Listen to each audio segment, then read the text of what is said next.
Азар Шаңғысы, қайырлы күн. Сіз Байтақ партиясынан мәслихат депутаттығына өттіңіз, иә? Сізді құттықтаймыз. Қазіргі таңда Ұлытау облысындағы экологиялық жағдай туралы айтып берсеңіз. Жақсы, енді экологиялық жағдай дегенде бізде өндірісті өңір бұл. Бұған дейін де экологиялық мәселелер жиі қозғалған. Арна республикалық комиссия жұмыс істеді. Бұған дейін ол баспасөз беттерінде белгілі.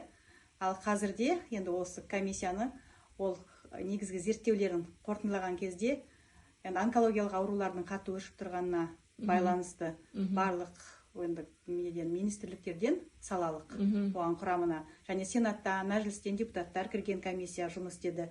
Топырақтан сынамалар алды олар.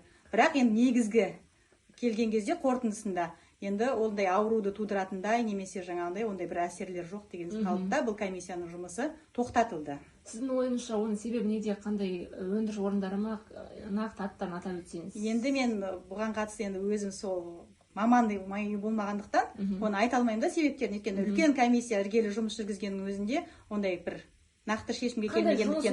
Ал болашақта бізде өндіріс орындары болғанда енді Жезқазғанның өзінде байыту фабрикасы бар, мыс қорыту зауыты бар, барлық шахталар орналасқан Сәтпаев іргелес қалаларында. Қаражалда да өндіріс орындары бар. Сондықтан Ұлытауда енді сіздер өздеріңіз білесіздер, ғарыш айлағының есептелетін бүкіл неден ұшатын болса, ол Байқоңырдан Ұлытауға келіп қонат барлық зымырандар.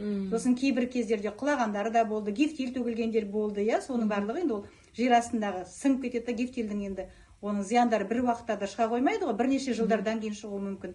Неліктен енді біздің мысалы кейін бұрын Қарағанды облысының құрамында болған кезде Жезқазған қаласы Қарағандыға барып емделетін осы онкологиялық аурулардың дені 70-80% осы Жезқазған қаласының, Жезқазғанның төңірегіндегі өңірдің адамдары болған. Және ол жасарып келе жатыр бұл аурулардың несі. Сондықтан бізде облыс, биыл Ұлытау облысы арнайы өздері комиссия құрып, сол қазір Экосервис деген жауапкершілігі шектеулі кәсіпорын, ол серіктестік сол жұмыс істеуді бастады. Өткен айда бірінші рет осы сәуір айында отырысын өткізді. Мен өзімізді осы Байтақ партиясының мүшесі ретінде арнайы сол комиссияның құрамына кіріп, қазір жұмысын жүргізіп жатыр. Енді келесі айда әр ай сайын олар бізге есеп беріп отырады. Бұл кешенді түрде зерттеу жүргізеді. Себебі онда медициналық тұрғыдан да мысалы неліктен адамдардың несінде осы аурудың бар. Сосын жаңа топырақтардан сынамалар алады, өндірістен бекен бұл, немесе басқа да бір экологиялық жағдайлар әсер етіп жатыр ма, сулардан мүмкін жаңа тұтынып отырған ауаның сапасы, судың сапасы, экологиялық барлық жағынан кешенді жұмыстар жүргізіліп, 1,5 жылдың ішінде осы комиссия халықтың көкейінде жүрген бүкіл сауалдарға жауап береді деп ойлаймын. Біз жұмысты әрі қарай жүргізе береміз. Рахмет.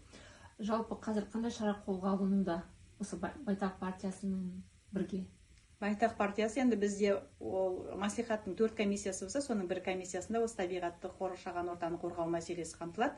Сондықтан біз таза ауаға байланысты, таза суға байланысты ел президенті келген кездің өзінде Жезқазған таза ауыз сумен қамтамасыз ету мәселесі 1,5 жылдың ішінде шешілу керек деген мәселе қойылған.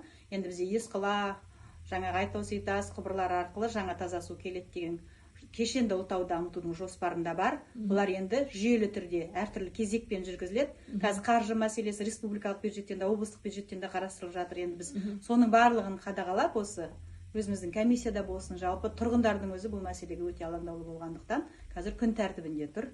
Сондықтан болашақта таза ауыз суда, таза енді ауа мәселесі де сапасын қамтамасыз ету, ол жаңағы өндірістің орындарын зерттеу арқылы жүзеге асырылады ғой. Болашақта біздің партияда бұл мәселелерде жаңа өндіріске қатысты, өндірістің қалдықтары, басқа мәселелер барлығын зерттеуге біз Байтақ партиясы үлес қосады деп ойлаймын. Рахмет.